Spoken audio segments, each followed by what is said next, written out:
বনগাঁ থেকে এক আইএসআই জঙ্গি গ্রেপ্তার হয়েছে। বেঙ্গল এসটিএফ এর জাল নথি বানানোর অভিযোগে গ্রেপ্তার আরও এক তপসিয়া থেকে। দেখুন, আজকে আমরা এসেছি 2.5-3 মাস হলো।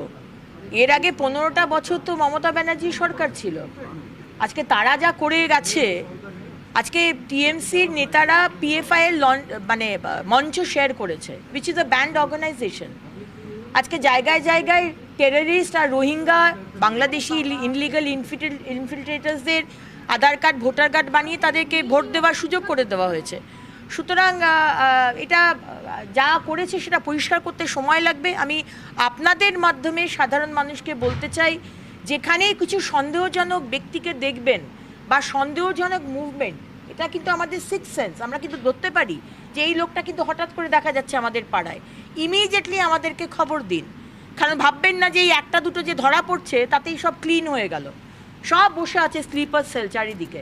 সুতরাং আমাদেরকে কিন্তু সতর্ক হতে হবে। We have to take the role of responsible citizens. কেশপুরে বিধায়ক শিউলি সাহাকে গো ব্যাক স্লোগান আরো দুজনকেও করা হয়েছে। এনসিপি এর দুজন দম্পতি হাজবেন্ড ওয়াইফ বাসুনিয়া, ওনারাও বাড়ি থেকে গো ব্যাক স্লোগানকে বাড়ি থেকে চলে যেতে হবে। দেখুন, আজকে 15 বছর ধরে তারা যদি মানুষের পাশে দাঁড়াতো, দলের একটা স্ট্যান্ড থাকে। হ্যাঁ, দল বলেছে আপনি চুরি করবেন, আপনি এ থেকে 70-30 হিসেবে টাকা করবেন, সবই মানছি। কিন্তু তিনি যদি তার এলাকায়, তার বিধানসভায়, তার পাড়াতে, তার ওয়ার্ডে যদি কাজটা করতেন, মানুষের পাশে দাঁড়াতেন, তাহলে কিন্তু তাকে এই গো ব্যাক স্লোগানটা শুনতে হতো না। কিন্তু আজকে তারা তো সেই মতো করেছে। এবং যারা মানে এখন দল বদলুর মতো কাজ করছে, তাদের তো আমার কিছু বলার নেই তাদের বিষয়ে।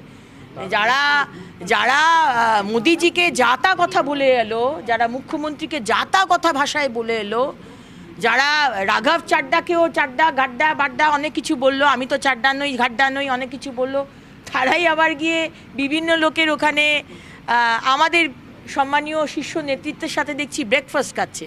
মানে লজ্জা শরম কিছুটা কি আছে? আমাদের তো খুব প্রশ্ন ওঠে আর কি। হ্যাঁ, 15ই আগস্ট আমরা আমাদের দেশের 80তম স্বাধীনতা দিবস পালন করছি।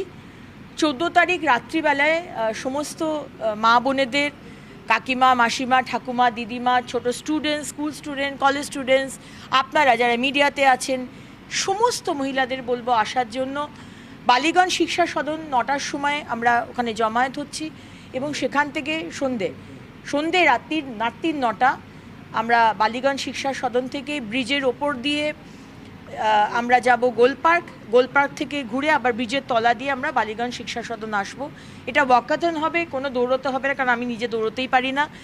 আর মানে আমাদের নিজস্ব ইন্ডিপেন্ডেন্সের জন্য। আমি প্রায়ই দেখি লোকে বলে, আগে দেখতাম, এখন তো আর দেখি না, আগের সরকারে দেখতাম 6 মাসে শিশুর হয়েছে ধর্ষণ, 8 বছরের হয়েছে, 15 বছরের হয়েছে, সবই নাকি মহিলাদেরই দোষ।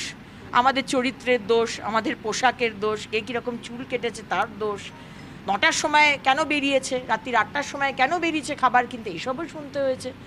এগুলো আমরা দেখুন শুনতে পারবো না। কেউ বলে দেবে কটার সময় বেরোবে, কটার সময় ঢুকবে, কি খাবে, কি পোশাক পরবে, এগুলো সরি আমরা শুনতে পারবো না। সুরক্ষা দেওয়ার দায়িত্ব সরকারের। তাই আসুন আমরা আমাদের মহিলাদের হাত ধরি, যাতে আমরা সবাই একসাথে এগিয়ে যেতে পারি। এবং সেটাই সেলিব্রেট করার জন্য 14ই আগস্ট রাত্রি 9টার সময় আমি থাকবো, আপনারা সবাই আসবেন।